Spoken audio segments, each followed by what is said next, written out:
So I have this squash macaroni and cheese where I literally carve out squash to be the shape of macaroni because at the time that was my prayer. I was like, I can do this if I can come up with something that reminds me of macaroni and cheese. Welcome to the Zami Nobla National Organization of Black Lesbians on Aging podcast. We are your sound source for Black lesbian herstory. I'm your host, Angela Denise Davis. I enjoy basking in the light of others, especially when you meet someone who can provide the type of information that is transformative for your person, your body, your soul. That's the way I feel about Carla, Rabb, DeRosa. Every time I engage in conversation with her, it's always something that leaves me on the high note of life when we part. I know that you will feel the same way once we finish this conversation today when you listen to our episode with Carla, Rabb, DeRosa, a plant-based food educator, a member of Zami Nobla, and someone who's doing something extremely special with our Plant Play project, which will roll out in December and go on until the early part of next year. You'll learn more about that in our conversation. I'm Carla Rabb DeRosa, and I am 57. And how I show up in the world is as a queer Black woman, married. I have children, adult children. I'm a caretaker. I'm an educator. I am definitely into the natural world. I'm into herbs and plants.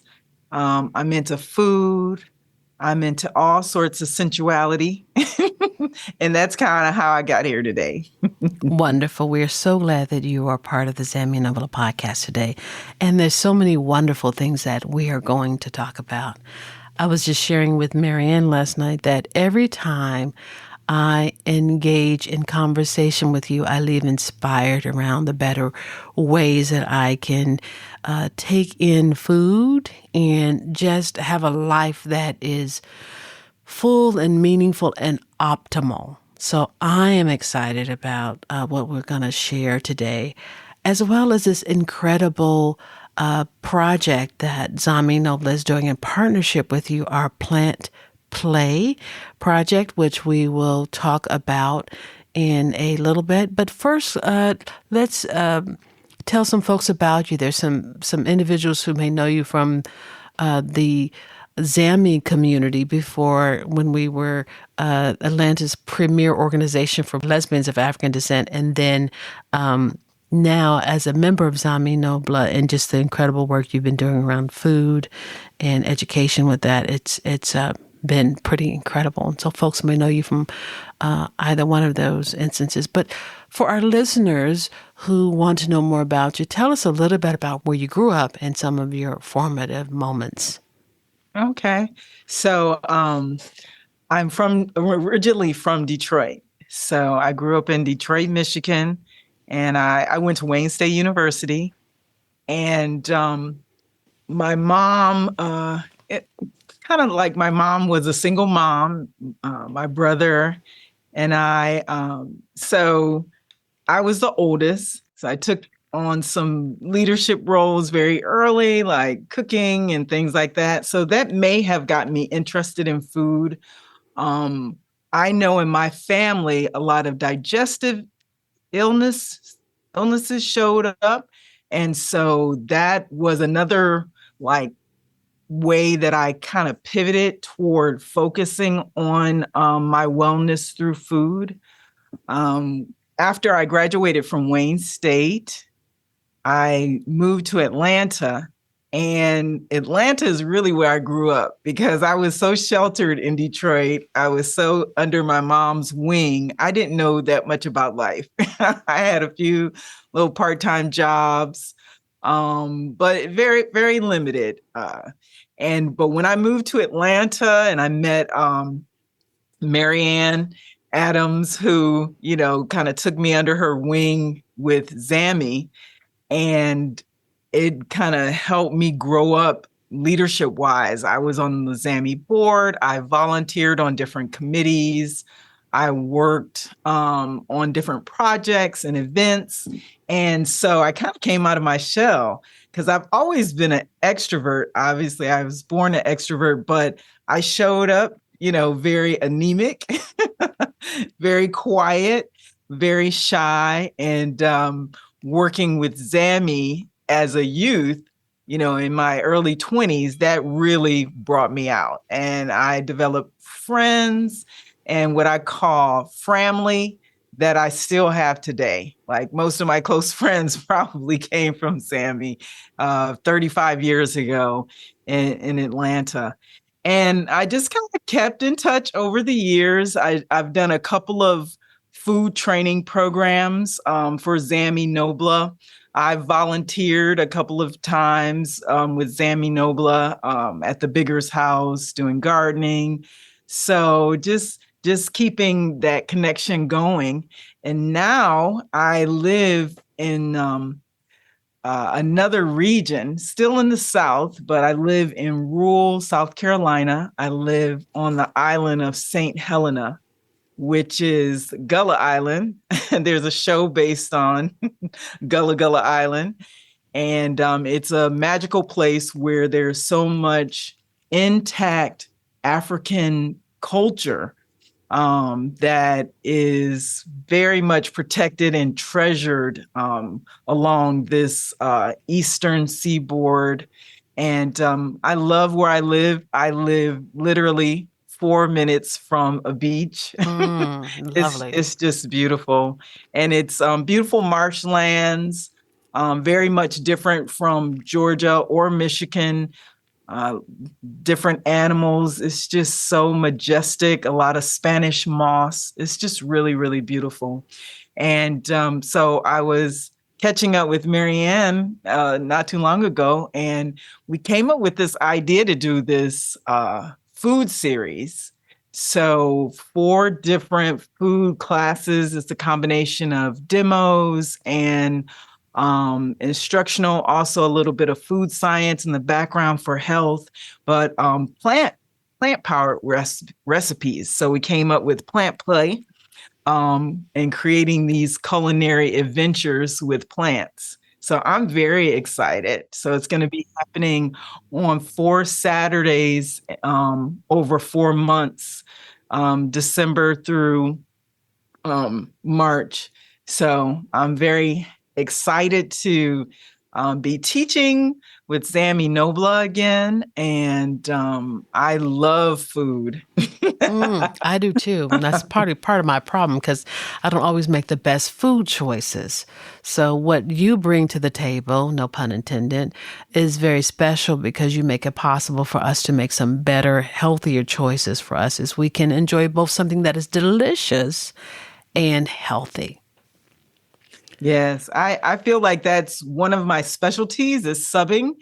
And it's kind of been like a labor of love out of necessity because of health issues that I had and a particular health crisis that I had in my 40s is what turned me to focus more on plant-based food.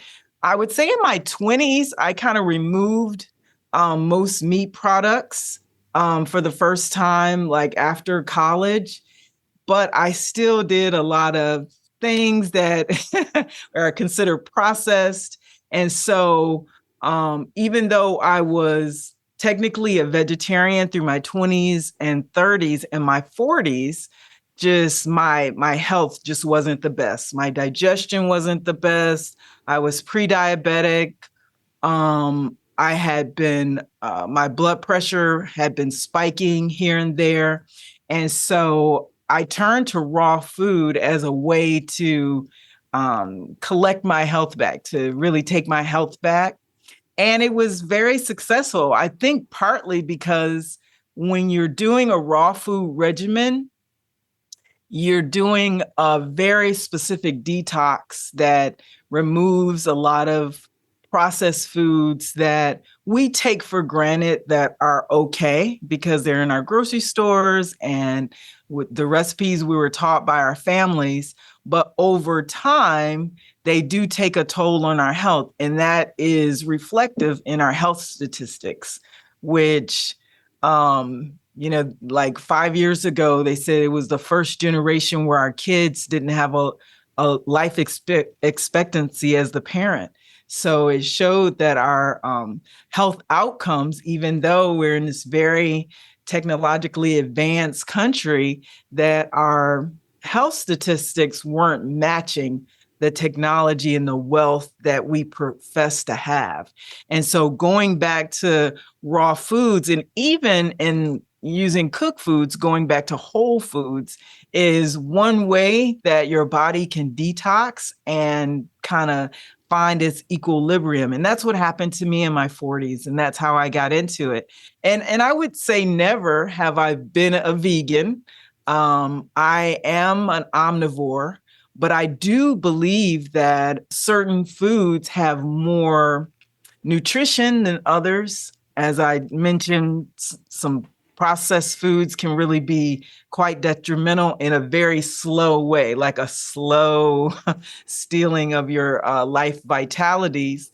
And also, there's a lot of foods that are purposely addictive.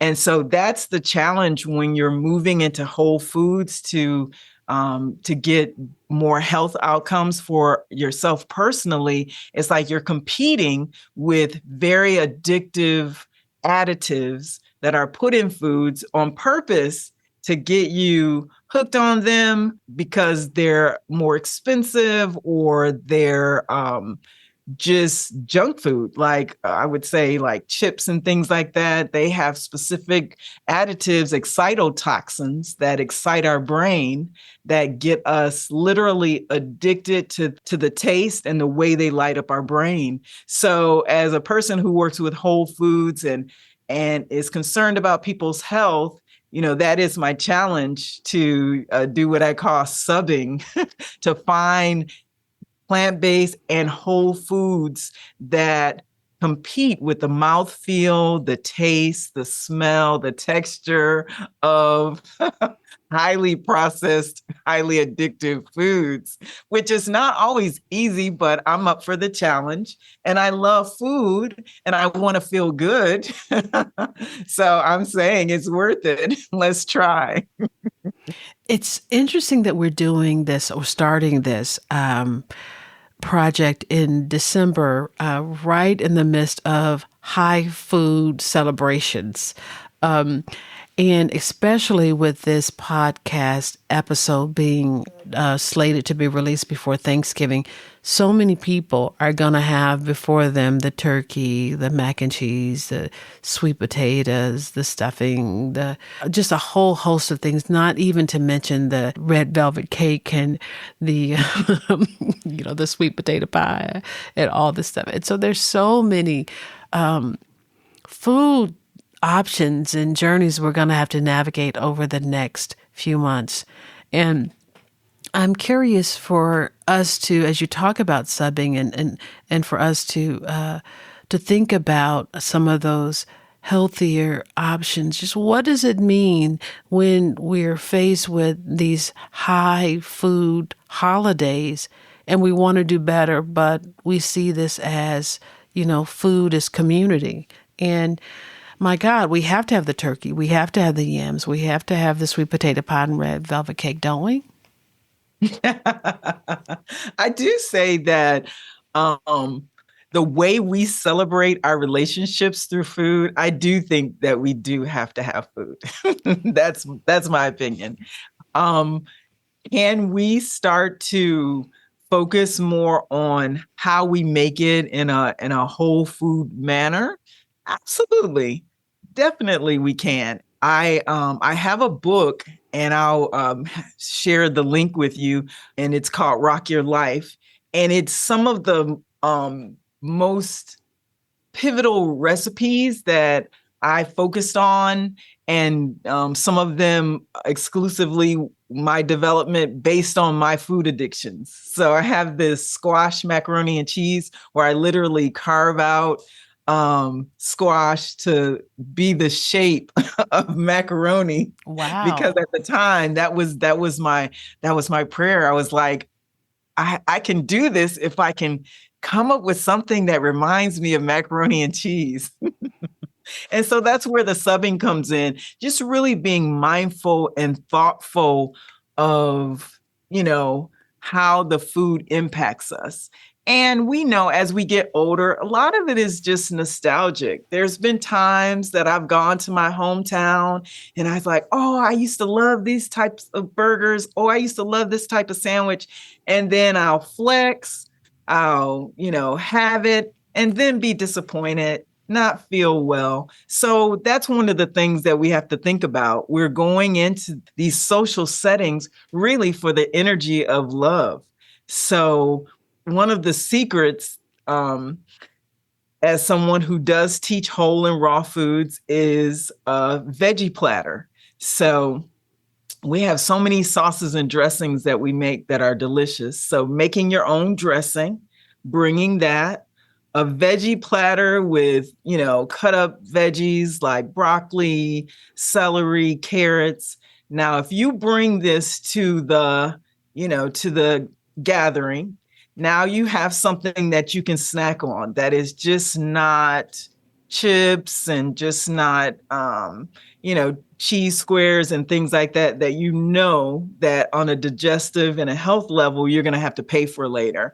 And so that saves your indulgence. Let's say you do want those sweet potatoes with the real butter and the real brown sugar. At least you didn't start off with all junk food. You started off with some health food. You got some fiber in your system. Now you're going to feel full earlier. That's one of the things that I learned through raw food is to take my time, allow the digestion. We used to practice chewing 40 times per bite to really luxuriate food, because that's another thing, overeating, eating really quickly. So having your veggie platter, luxuriating in that with your homemade dressings. Then when you do choose to indulge in your traditional foods, you take smaller portions, you take your time, and you feel better after. And I like to bring my own desserts because I found out that me and sugar really don't work well. It causes a lot of inflammation. So I'll bring my desserts that have sugar alternatives. Like I make a mean pan of brownies that are made out of almond flour and coconut, real whole eggs, by the way, that are full of fat, very satiating, have the right mouthfeel, but they're sweetened with xylitol and monk fruit. And so that makes me feel like I'm participating, I'm indulging, but I know that I'm not going to have to pay for it. And what happens is between Halloween and New Year's, the average American gains over 10 pounds. And that kind of weight gain in a short period of time is very much not healthful. And it is from overindulging because we associate, eating, overindulging with love and family. And so that's where we got to focus on song, music, dance, games, and not have everything just be so food focused. Even though I'm okay with us indulging a little bit, but we just have to be mindful. Those are some really incredible tips. I'm not for sure what Grandma would say about bringing crudité to her table, but I like it because I have discovered too from my own personal life, workflow, life flow, eating flow, is when I do have the carrots, the celery sticks, the tomatoes before I hit the cookie at the reception table. I feel better, and I'm not going to have a lot of cookies because I've had the vegetables and I've provided that fiber net for my body to take on these next things. And it's really thinking about what it is that you're putting in your body. And as I've gotten older, it's just become more important for me to do what you're saying to do in terms of being mindful. And then the idea of focusing on other ways of being in community with people, not just the food, but the singing, the dancing, the music. I mean, all those are so important, especially as we are talking about ways of celebrating and preserving culture. Yeah. And I would add too, like, I'm 57 and I've released so many things over the years that just don't serve me. And it's very important that I have more time on the planet to do my missions, to support my family. And so, just like we think about our outfits, we think about things like that. We have to think about our internal environment and the price that we pay for certain things. And at the end of the day, it all comes down to time and life force. Nothing else is more important than our time and the quality of the time. And we know that what we choose to put in our body has a big impact on that. Some people will listen to this episode and they may be, in a place where they know they need to eat better. But like so many other people, they'll say, well, I'll start at the beginning of the new year. This is the end of the year. And why why start now? Let's just start on January the 1st. What are some very simple, basic steps that someone can take to ease into a plant-based eating life and just making better choices, especially as we're looking at that Thanksgiving table? Well, this really coincides with something very important to me, and that's pulling out of, capitalism. And so the holidays are coinciding with a mass blackout where we're not just running into these big box stores, buying up all their pies and things like that. So I would say making some things. And that is just like with the Plant Place series, it's very social. A lot of times the expectation is, oh, I show up and the food, the spread is there. But a lot of these things are purchased, right? But we can do it together, do it in a more healthful way. And that's part of our time together. And that's what I like to do. I like to incorporate, more labor into these celebrations and using, more whole foods, going to farmers markets, making more things from scratch.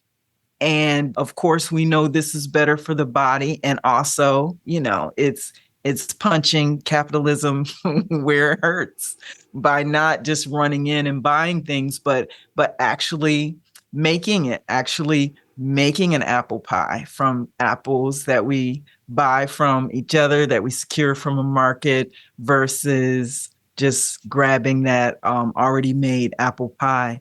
And another thing to think about is, and it's hard to think about during the holiday times, but a lot of these things are addictions, especially like sugar, processed foods. They're addictive additives.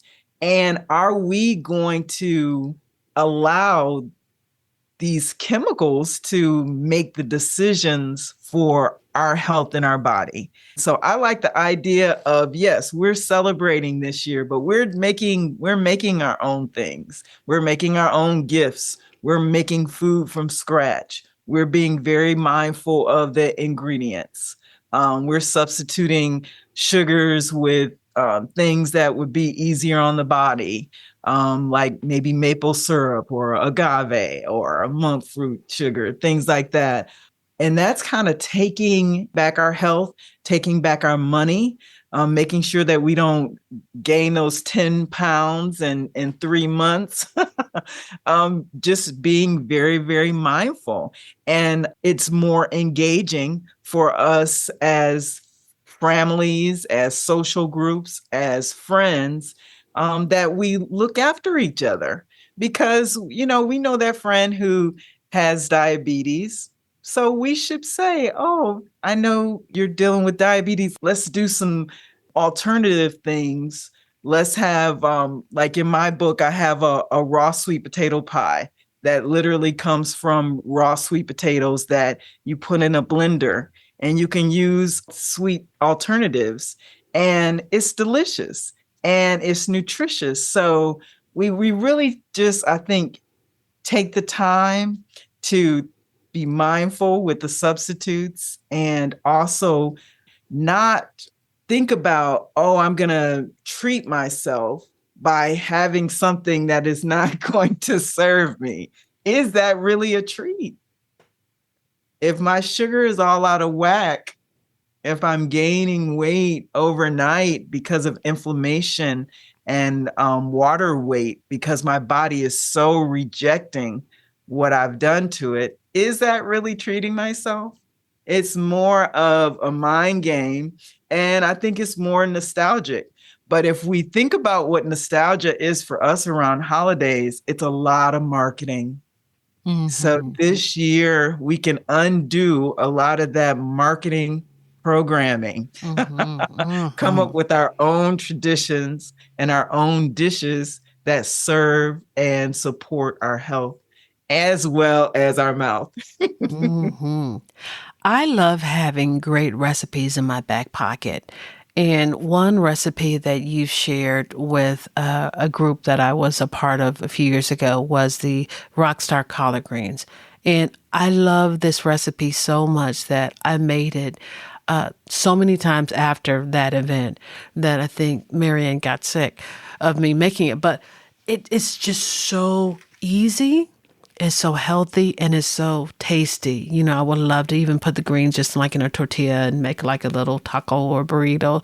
So having some of those great recipes in your back pocket is so helpful.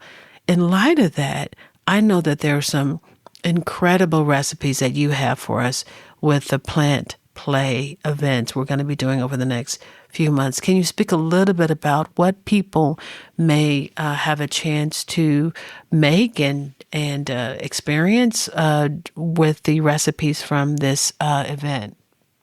Yes, yes. So you mentioned the Rockstar greens.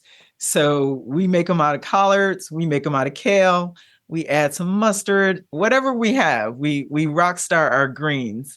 And the way we do it is through a vegan mayo that is so delicious that people just make the mayo to dip their vegetables in. And so that's one of the dishes that we will be learning to make and putting together. Along with that, and the first session is kind of like a Southern theme. So we're going to have some sweet potato sausage. So I grew up with these sausage patties that had fennel and sage, and we would have them with our fried eggs. And there's really nothing like that in the plant-based world. But I was determined. Truth be told. So I just started working with sweet potatoes, which I mentioned even last night in a meeting, that raw sweet potatoes, for some reason, scientists cannot explain, but it is verified that they support our pancreas. And the pancreas is the organ that is taking the toll when we become pre-diabetic and diabetic. And so the pancreas is the organ that regulates the insulin and helps to regulate the blood sugar. So whenever we get a chance to do something with raw sweet potatoes, we're going to take it because it is very supportive of the pancreas. And as we know, when people have pancreatic illnesses, a lot of times it can take you out. So it can be very dangerous. We don't talk a lot about pancreas health, but it is very important to look out for our pancreas. The way it's positioned in our body, it's like by the time it gets sick, we don't really have very good outcomes. But we can be proactive by feeding our body, managing our blood sugar, being mindful of things like that. But the sweet potato sausage is kind of like my response to pork sausage and even beef sausage that we miss. And so, one of the things about raw food is we have so much technology, blenders and food processors that you can get any texture. You can take a hard sweet potato that's literally hard like a rock. And the next thing you know, you can smooth it out to where it's like creamy, where it has a beautiful, soft mouthfeel, and you can get everything in between. So we work these sweet potatoes, we get into the texture where we can mold it into sausage patties. We're also seasoning it with fennel and sage and the things that actually we associate with the good flavor of sausage is the seasonings, not necessarily the meat itself.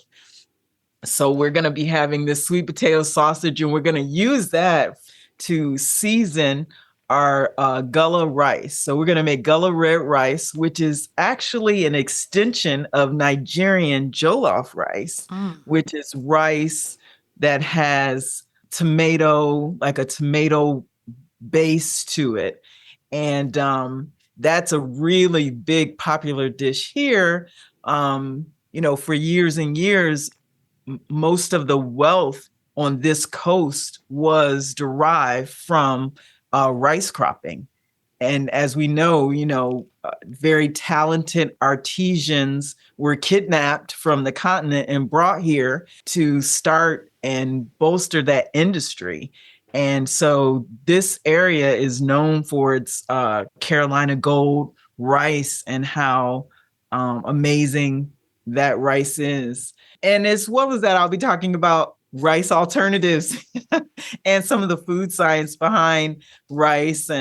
But just like we talked about earlier, that I'm okay with some traditional foods because I know that, we have elders who are going to use their traditional recipes, but we just have to think about how much and when. Is it a weekly thing, a quarterly thing, a yearly thing? My philosophy is if we're on track with what we know supports our body 85% of the time, yes, we're going to allow ourselves to indulge from time to time. These sound absolutely incredible, these recipes, the rock star greens and the sweet potato sausage. Wow. I'm also curious about, in addition to these recipes you bring to the table, the food science you bring as well.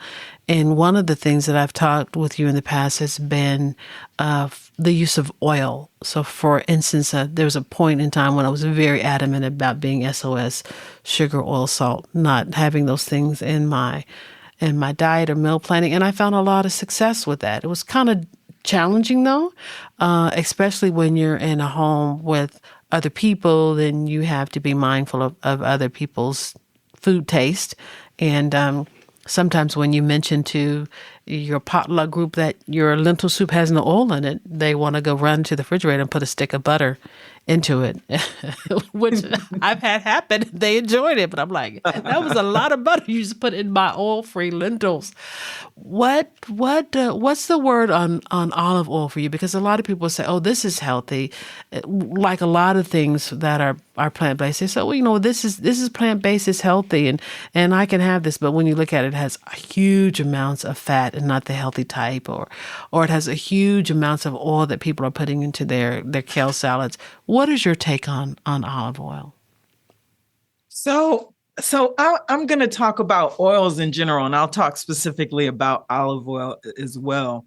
And so, just like my philosophy on everything has evolved, as I move into approaching 60, it has definitely evolved. When I first learned about oils and the using olive oils when I was working at the Living Foods Institute in Atlanta, which is where I got a lot of my food science and especially around raw foods and healing. At the time, the Living Foods Institute, we were procuring some very expensive imported olive oil. And that was because even back then, like in the early 2000s, there was a lot of fake olive oil. I'll say that, a lot of bribes for saying that, this is 100% olive oil when really it wasn't.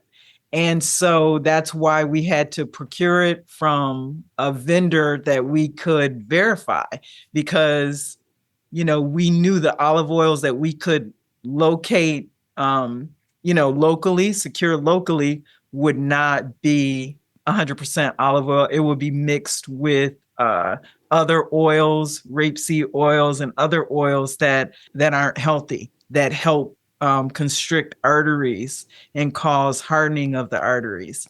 And now looking back, I find that so interesting that we were teaching a lot of these, oils in recipes, knowing that most of our students wouldn't be able to locate that quality. You understand what I'm saying? Yes, And yes. that's some of my critique about some, people in food medicine. If what you're promoting can only be found on your island, how is that going to help all the communities that we're trying to reach out to? And so that was kind of the thought behind it. So when I left that organization, I kind of turned to avocado oil because it's similar in its viscosity, its smoke point, which is the level of heat it can take before it starts losing electrons. And that is the problem with oils, is that, and we see this because oils will boil and they will burn. So they're not that stable under heat and they lose electrons. And that is exactly what is antioxidant to our body, that causes our bodies not to be healthy, to become inflamed when we're taking in things that are not molecularly stable. So saying all that, some people have, like you said, just say, well, we'll just take the oils out of the recipes, which can be done. Like, for example, with the Rockstar Greens, in my earlier renditions of my book, it does promote olive oil. But now I do a vegan mayonnaise that uses cashews, because we know cashews are cashews. We can see them. We use them in the recipe, so we can verify what ingredients we're using, and we can, buy verified organic cashews. And it still has a lot of fat naturally from the cashews, so we don't have to use processed oils. The body does need fat. So that is one of the things that I have learned and have evolved my philosophy over. The brain is 75 to 80% fat. And growing up in the 80s and the early 90s, everything was low fat and no fat. And it was a big push toward margarine over butter. But we can see some of the health outcomes around brain health that have changed over the years. And some food scientists think that it's a direct result of a lack of good dietary fat and having these bad dietary fats be pushed. So I do, and I've always promoted high quality coconut oils, and I do use those in my recipes. Like I said, I use nut oils that I make from the actual nuts themselves. I do use some avocado oils, but I try to limit it.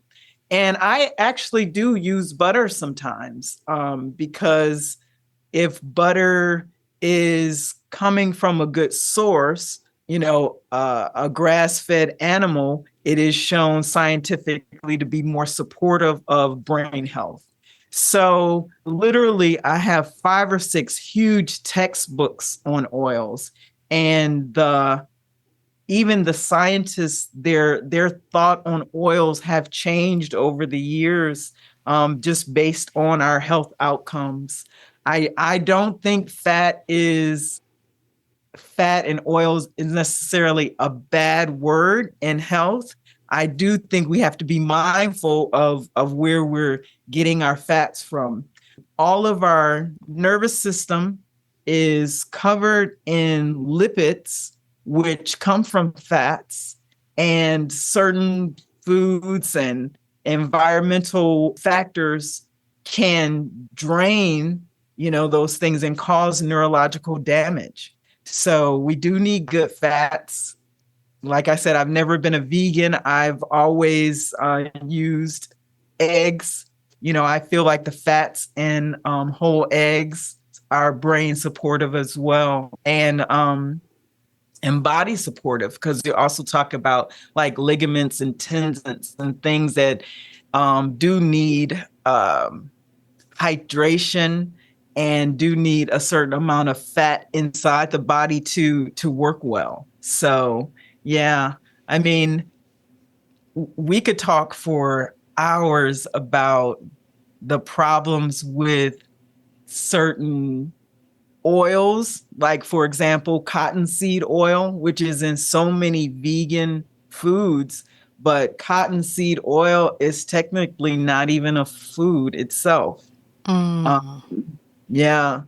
So it is very it's very misleading because of a lot of the foods that we see that they're vegan, they're plant-based, they're in the health food store, but they will have oils that have very high omega 6s. And that's the problem when we look at oil science, is the body was made for a certain amount of omega 6 to omega 3s. Omega 6s are way up, like 20 parts, where our body was made for it to be like 6 parts. And so we're really missing omega 3s. And that's where you get a lot of people pushing, seafood, because they'll have more omega 3s. But one of the reasons why the seafood has so much omega 3s is because they're eating algae.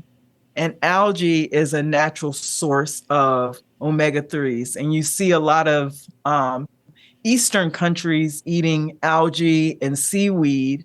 And that's another way to get healthy fats without the highly processed fats. Mm. Whereas a lot of our fats are coming from things that lead to be omega 6s. And the animals, especially because they're eating a lot of soybeans, a lot of corn, whereas those animals, they used to eat grass. And when they eat grass, it makes omega 3s. So it's always about looking at, it's about capitalism. They want to do it the cheapest, fastest way to make things stable. But is that the best for our body? And typically it's no. Typically the answer is no.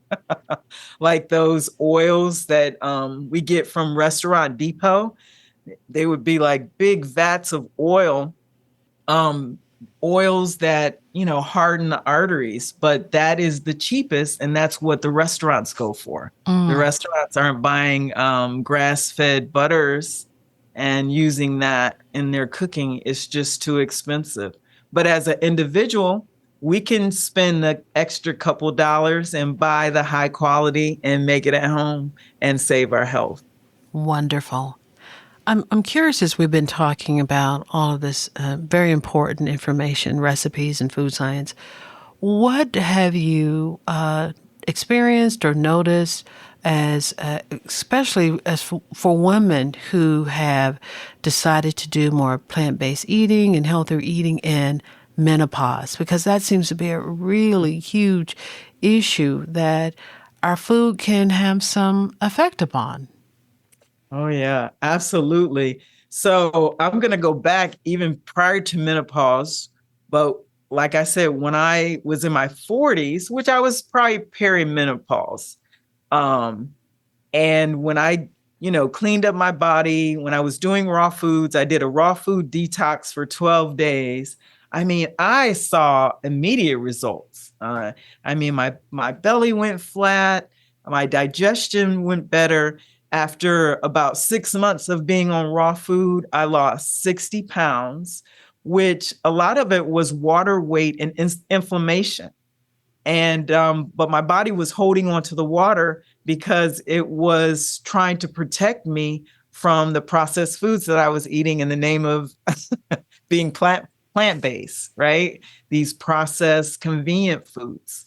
And so fast forward to about a month ago, I went to a functional MD in Florida, a Caribbean woman, Black elder, amazing woman, Dr. Imadi.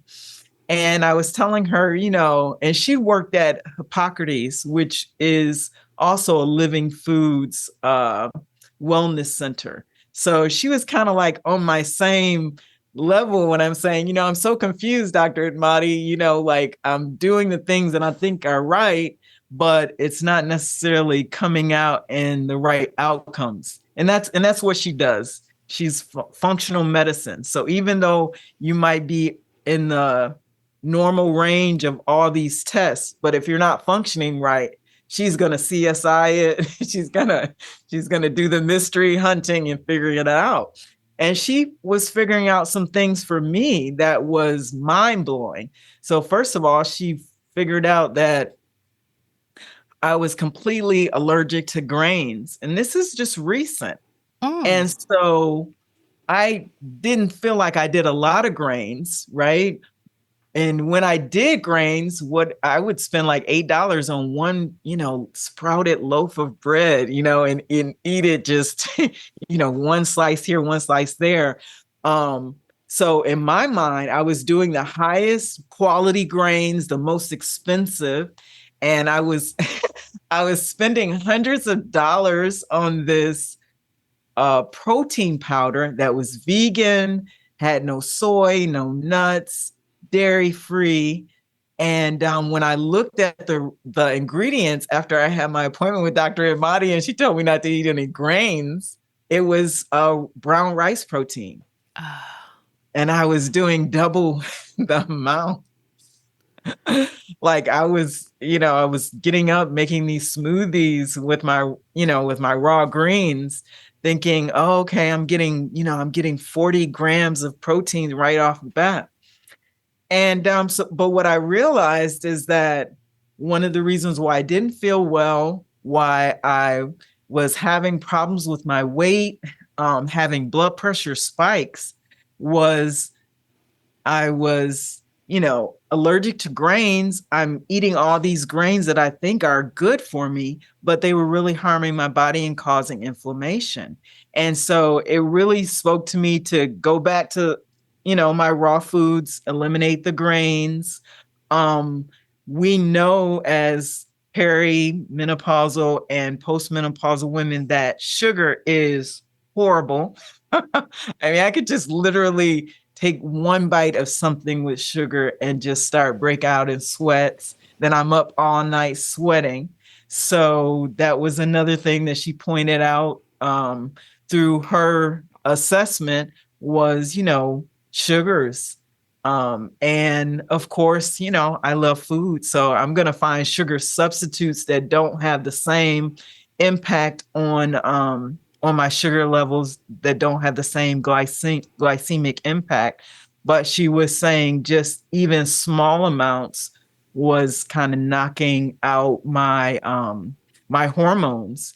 And I knew that I was very estrogen dominant.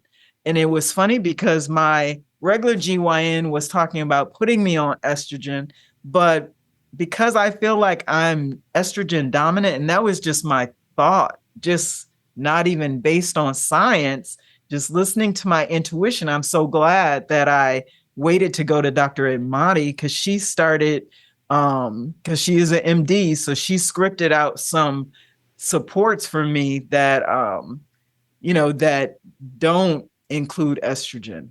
So I think it's very important to find a physician that listens to you. Also, to do more whole foods and to stay away from sugars. And of course, that includes alcohol. Alcohol is very difficult on menopause. And my take on menopause is a little bit different. So, a lot of, especially in this culture, we don't support aging. We don't really, honor elders, in my opinion. But I think menopause is the upgrade. So there's only about 5 or 6 species on the planet that have menopause. Most of the species on the planet, by far, the animals can procreate until the day they die. Why did our creatrix stop us from having children kind of like not even halfway and into our life expectancy? Is because the rest of the time is for our wisdom to pour into the world. And we can't be distracted by small human beings at this time, and also by the risk of dying in childbirth. So I think that nature is preserving the wisdom, the nurturing, the lessons through menopause. And I think menopause is a very sacred time. But I do think, some of the things that we take for granted, like drinking wine, eating candy, doing a lot of high carbs, like popcorn and things like that, I think it really throws our body balance out. And so that's why, and so I really do think that it's very important to look to whole foods, raw foods, to get a balance on menopause so that we can enjoy our menopause, our time where our wisdom is the most important. And this is our fall and winter of our lives, that we get to live into our legacies, that we get to work on our projects, that we get to make a mark on the world. But if we're always uncomfortable, if we're always feeling terrible, a lot of this is from what we're putting in our body, these processed foods, these flours, these oils, these sugars. And you mentioned salts earlier. And I do think that we do need some salts, but the salts that we need are the salts that are natural, in my opinion. The Celtic salts, the sea salts, the Himalayan salts, the salts that have colors to them. The colors represent minerals. The highly processed iodized salt that is cooked to 20,000 degrees is literally poison. If you pour it out in your garden, you'll poison your soil. Nothing will ever grow there until that salt is pushed out. And that's what happens to our body with white iodized table salt that they use in restaurants and put on restaurant tables. We got to take that out of our households. Wow. So that's very informative. I do have a question, though. What's the verdict, or what's your take on caffeine, especially as it relates to menopause? And sometimes I hear people saying, well, coffee is, especially in the form of coffee is a healthy thing. And then some people say, oh my God, if you're in menopause, don't drink coffee because of the caffeine. Do you have a particular opinion about that?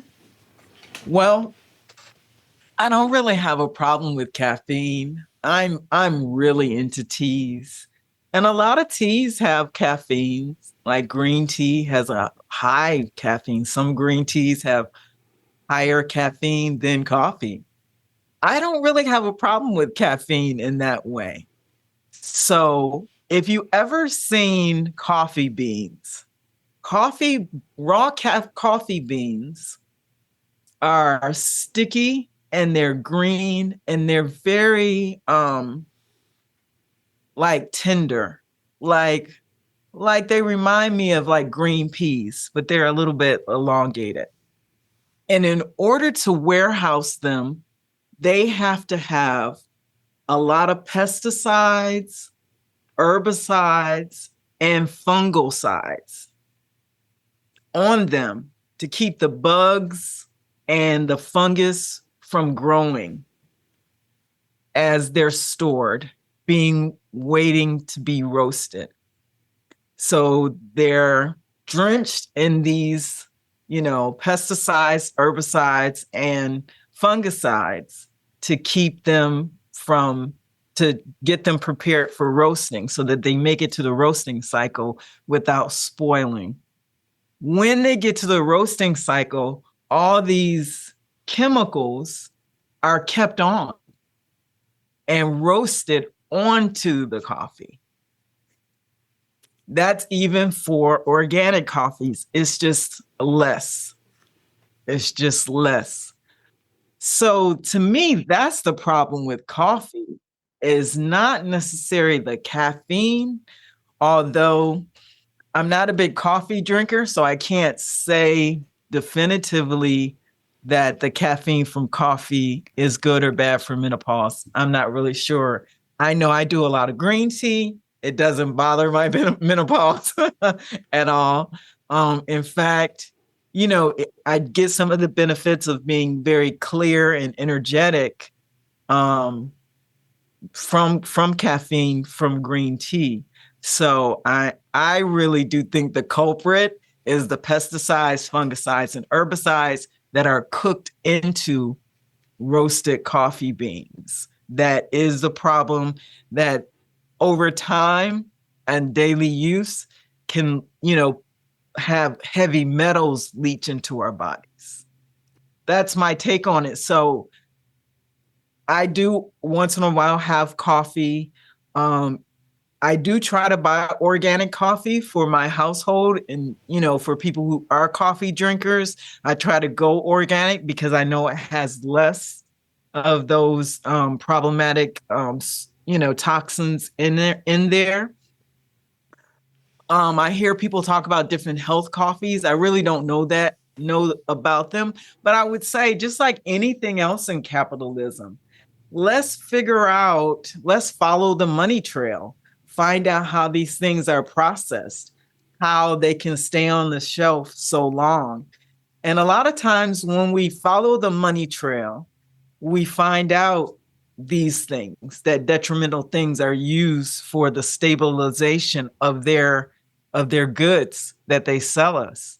So it would have us do more research to find alternatives that are cleaner. And a lot of times these alternatives that are cleaner are smaller businesses that even sometimes have health as part of their mission. So I would just say we have to be mindful, research everything that we use. And I know sometimes we might say, well, I don't want to think about it. I just want to buy. Well, that's how we got here, where the 1% got their foot on our neck, got their foot on our health, got their foot in our pocketbook. We really do have to look at smaller retailers, smaller entrepreneurs. We have to look at that chain of where what we put in our body and our environment is coming from. Powerful, very, very powerful. If you are a listener and you have been piqued by all of this incredible information Carla has presented to us, I encourage you to visit our show notes and check the link for the registration for our Plant Play event. You will not be disappointed. You will have a wealth of good information that can be transformative, will be transformative if you use it in your life. So, Carla, this has just been incredible. We have a few more minutes left, and what I really want to do is to talk about your life in South Carolina and what prompted you and your family to move there, and just how different of an experience it is for you. So I lived in Atlanta for 35 years, and I thought I lived in the South. But Atlanta is not the South. Atlanta is the New York of Georgia. That just happens to be in the South, but is not the South. So I moved to this region during COVID because schools were closed. You know, my work was shut down because it was COVID. So I wasn't doing food demos, I wasn't teaching. So we were going out every day, um, looking for new places to hike, going to the park. That was the only thing that was left. And I did during that time, during the COVID time, I really did start to love trees and love being out in nature. And I'm from Detroit. And, you know, then living in Atlanta, I was not really the outdoorsy type. I would go camping once every few years under duress. My friends would, it's like, if you want to be with us, you got to come camping. We're going camping. I'm like, oh no. I had issues with certain pests, certain bugs. But I have to say, you know, after getting involved with raw foods, and then that led me to work on a farm, I kind of changed my mind about being out in nature. And during COVID, that's all I had. So the idea was, let's be near a beach. If we're going to be walking every day, if we're going out. And so really I knew nothing about this region in terms of the history, um, or anything like that. And let's remind folks again where you live. Oh, I live in thank you, in St. Helena Island, which is in South Carolina. It is the sister city of Hilton Head. It's right on the coast, and I'm about an hour from Savannah, Georgia, although we're in South Carolina, and about 45 minutes from Hilton Head. The next city over is Beaufort, and St. Helena Island is literally an island. We have bridges to get here, and it is known as Gullah Island. There was a show called Gullah Gullah Island on PBS that many people grew up to. So during COVID, deciding to come near a beach, in my head, initially, I was thinking Hilton Head. When we got here, I was like, Hilton Head is not it. Hilton Head was a lot of older, white, retired golfers. In fact, Hilton Head is the golf capital of the world. There's no more golf course per capita, per person, than in the world than it is Hilton Head. And that's just not my speed. It's just not my culture, just not my thing. So when I landed there, I was like, this ain't it. So I started going out to Beaufort, Bluffton, Beaufort, and then I ended in a place called Port Royal. From Port Royal, I was just renting. Then I found out about St. Helena, and I had a couple of very harrowing experiences around racism that I had not dealt with ever in life. I mean, I was from Detroit, that's very segregated. So I didn't experience, because I lived in the Black part of Detroit. So I never really experienced a lot of racism. And then Atlanta is like Chocolate City.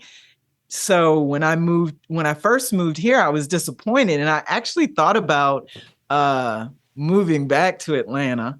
And then I met an angel. It was actually a woman who I had already known, but I thought she lived in Atlanta. I just knew her over the phone. But she was actually Gullah. She lived here. Her name is Danelia, and she is very connected. She's in the fashion and also therapy industries. And she took me around. She introduced me to this beautiful land. She connected me to so many healers, Black elder women. She introduced me to this Gullah Geechee culture that is primarily remaining its connection to Africa, even through the recipes and the music and the dress and the industries, the indigo industry, the cotton industry, the rice industries. And so moving here, I thought I was coming here for the beaches, but actually I came here for the Black magic, for the Black woman magic that is here. And also my youngest daughter ended up having organ failure, which is any parent's nightmare. And I have to say, she was rushed to the Medical University of South Carolina in Charleston, which is about an hour and a half from us. And they literally saved her life 2 times at least. And they connected her to the Children's Hospital of Pittsburgh, which is where she got her organ transplant. When I was in Atlanta, they have superior medical talent, definitely. But Atlanta is so inundated with people. I think like over 8 million people now. And so when I was taking my children to any hospital, usually we would go to CHOA, Children Healthcare of Atlanta. Sometimes we'd have to stay in our car for hours to be called in. So, and my daughter ended up having 2 emergency surgeries. So I really do think in a very spiritual way that we were drawn here so that my daughter could get the health care that she needed in a timely manner. Both of her emergency surgeries that were life-saving, she was the only kid on the surgery floor that day. That wasn't going to happen in Atlanta. It never happens in Atlanta. I mean, I've had planned surgeries bumped in Atlanta just because of the population. So between the Black woman magic and the connection to Africa and our Gullah culture here, the access to exceptional medical talent and the nature, the beauty. And that's one of the fights that we're having here on St. Helena is that we have developers that want to make St. Helena into Hilton Head, where there's, no nature, where there's just golf courses and pools and, all these hotels taking up the whole coast, the whole beach line. So we're fighting literally right now. Developers are suing our county saying that it's unfair that they don't get to come here and buy up the Gullah lands and make it into resorts. So it's kind of unfortunate that we have to fight this fight, but luckily the folks here, they're for it. They're willing to fight for the land and to keep it a rural island. And there are some things that are just so unique and special about where you live. One of the things that was very meaningful to me in a conversation I had with you the other day was the everlasting tea. And you described how it's made and what it's from, and just that whole process of gathering the actual plant that you use for that. I want you to share that with our listeners, because to me that was such a profound statement of what it really means to connect where our food or drink is coming from and how it gets into our bodies, and just the actual land in which you foraged for this plant. Yes. So we were talking about pairing the food series with certain drinks to, just kind of, match, the mood of the recipes with something to drink. And I was saying that we could use the Life Everlasting tea and mix it with sorrel, or also it's called hibiscus, which is a tea that we drink here. So the Life Everlasting, it's kind of like a weed, but it's a plant. I say it's a weed because she's untamable. And it's also called rabbit tobacco. That's what the indigenous folks of St. Helena Island called it, rabbit tobacco, like bunny tobacco. And it could be smoked. It could be made into a tea. Also, folks dry it and just hang it in their homes for good vibes, for good energy, to keep out bad spirits. We have a lot of hoodoo practices in the Gullah Geechee culture, but the Life Everlasting tea is used for its ability to help people protect their health, especially respiratory health. So a lot of people have it during this time. But what I love about it is she's untamable. So it's really not commodifiable. People can go out and forage it and resell it. And people on the island, they do. But the Life Everlasting tea, she grows where she wants to grow, when she wants to grow. Her seeds are so tiny that it just really doesn't work for commercial farming. But what it does for the body in terms of the lore, the folks here feel like that it's anti-cancer, that it helps with digestion, that it helps with inflammation, that it helps with pain, that it soothes the mind. So it's very much a sought after plant, Life Everlasting. And when you see it, it has silver leaves and little white flowers on top. And when you smell it, it smells like maple syrup. So it's very distinctive. It's a very distinctive plant. And that's what I love about just paying attention to nature, because everywhere you are, it's nature is going to produce something unique that is not really found in other places that supports you. And to me, that's how I know God's a woman, because we have all these beautiful things around us just waiting to support us. Yeah. So Life Everlasting Tea, we're gonna have that in the first session, and we'll talk more about it, and I'll show it in its raw form, because just recently I was taught how to harvest it, how to recognize it, when to harvest it, and how you harvest it without, just how to make sure it grows again.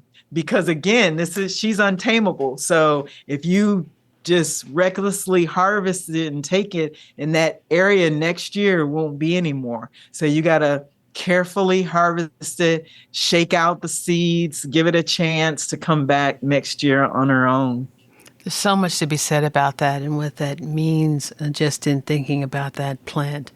I was also struck about how you said when you went out to harvest it, how it's also it can be a scary proposition, because you may be encountering some wildlife, some alligators and snakes and things of that nature. So I would love to plant it in my backyard here in Atlanta, so I would not have to do that if I were to come visit you and harvest some of that, because I'm afraid of those creatures.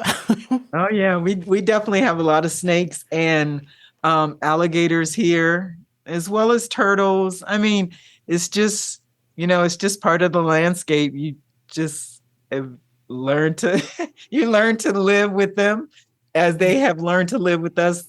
One time I was on a walk a couple years ago, and there was literally an alligator laying over the sidewalk, and where I was, there was really no way around it.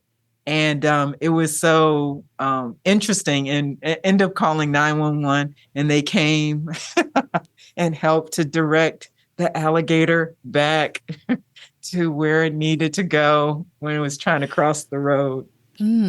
All right. This has just been an incredible conversation. And again, for our listeners, please visit our link in the show notes for information on how you can register for this incredible opportunity to learn more about food, the science, great recipes, and ways in which you can really bless your body.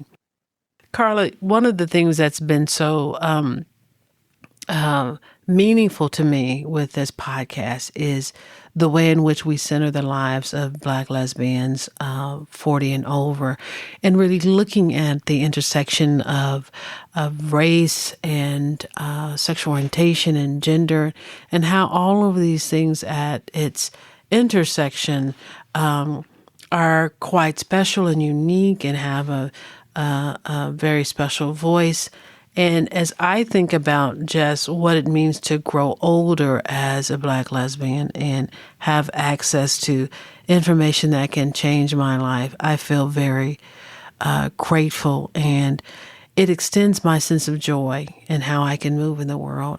I want to close with just you're talking about the joy you have as an older Black queer woman, and at your wealth of 57 years, what brings you joy? What brings me joy? I feel like what brings me joy is two things that come off the top of my head. Learning to love myself is what is bringing me joy right now. And of course, even in my 20s and my 30s, I felt like, oh, of course I love myself. You know, that's my confidence. That's my charisma. I love who I am.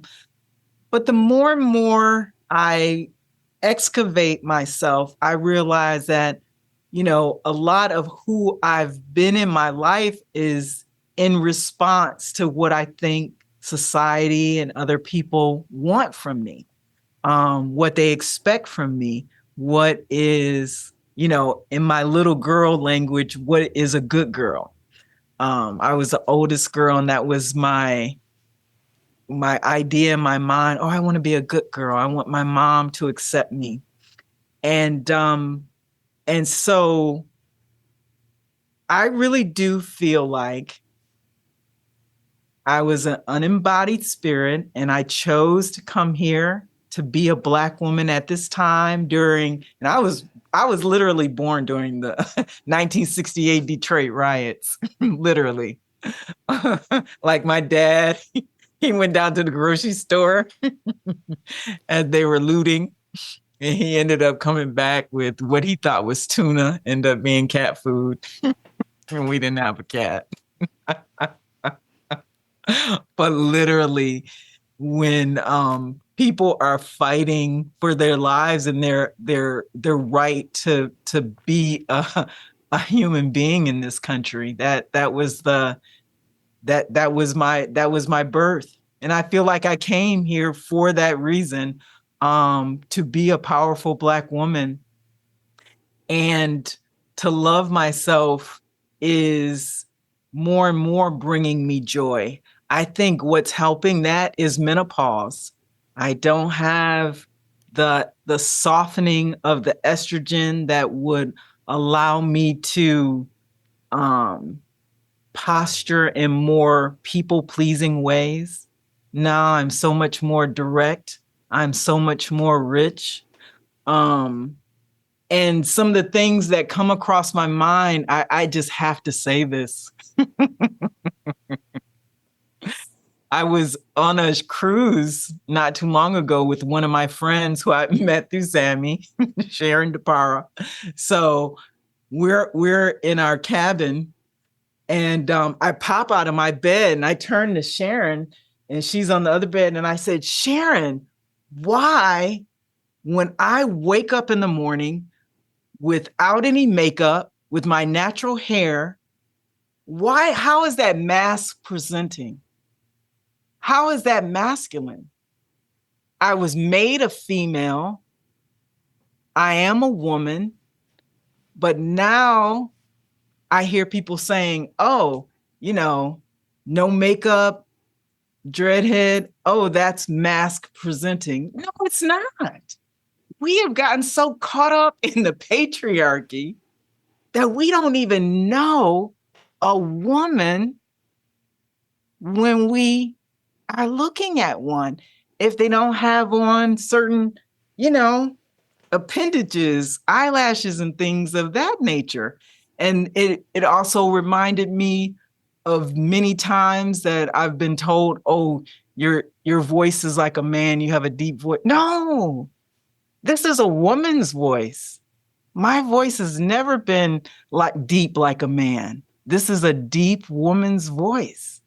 And so those are the kind of things that I am, like I said, excavating to get deeper and deeper into the love of self. And another example that I have is this stereotype about Black women being angry. I think about nature a lot, biomimicry, and that's how I define being a female, matriarchy through looking at nature. And I hear the stereotype about Black women being angry, and that is part of the paradox that had me being more people pleasing, perhaps more submissive than my actual archetype of my personality. But I think of mama bears and what happens if you try to have contact with bear cubs, and how a female bear will react as she's protecting her lineage. It's what we would describe as violent, rough, horrific, scary, but it is entirely female. It is a feminine reaction to protecting her children. And it's not angry. It's not horrific. It is what it takes for your species to survive. And we've lost the plot. We've lost the plot in what we think a mother should be like.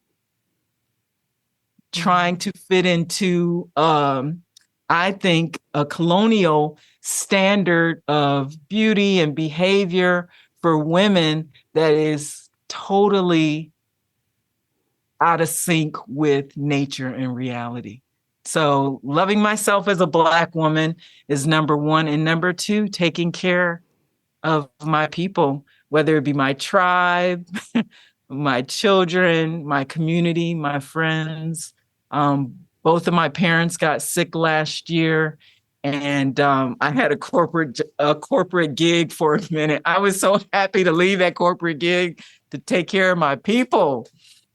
That's just where I get the most satisfaction, that I can take my wisdom and my nurturing and my power and pour it back into the people who have poured into me. Ashe, ashe. The final question I always ask my guests is there something I didn't ask? Is there something you think our listeners should know about you, or what the subject matter is that we need to just leave on the table as food for thought before we end this conversation today? I don't know. There's so much. There's there's so much. Okay, I can say this about being in somebody who's in has biracial kids, right?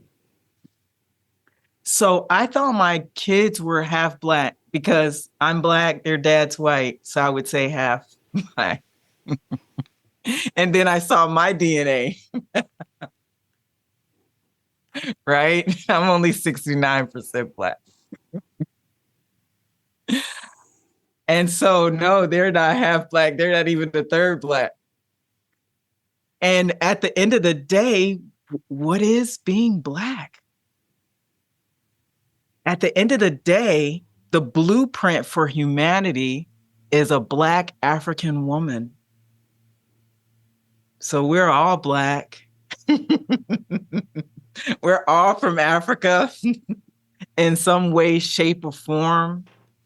And when we have lines in the sand of, if this person isn't Black enough, or this person isn't acting Black enough, or this person has this much white, this person has this much black.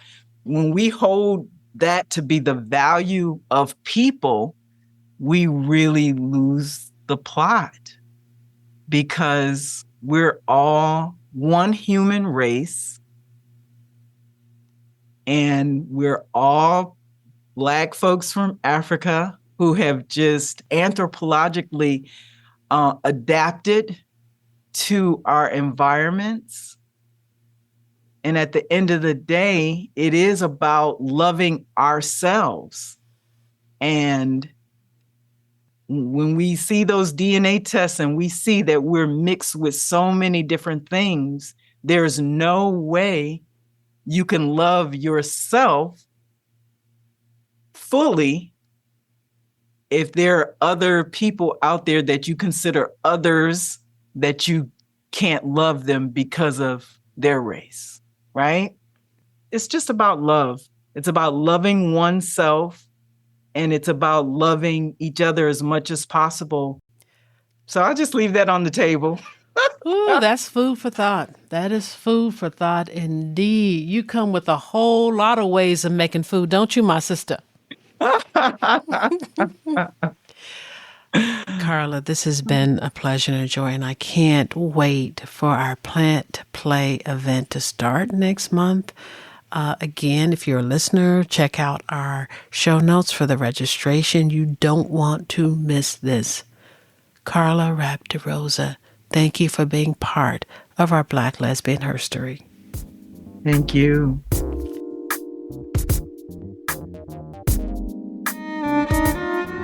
See what I mean? See all that food on the table that Carla has provided for us, food for thought, ways in which we can transform our lives by changing the way we put food into our bodies. There's some powerful stuff going on there. I so appreciated Carla sharing her time with us today, and I hope you do register for our Plant Play event. You can find the link to it in our show notes or visit our website, www.zaminobla.org, for more information. You don't want to miss out on this event. This is just another example of why Zami Nobla is such an important organization in our community, and how by being able to bridge thought with action by these sorts of events, we can help transform the world. So if this is meaningful to you, I ask that you would leave a rating or review wherever you find this podcast.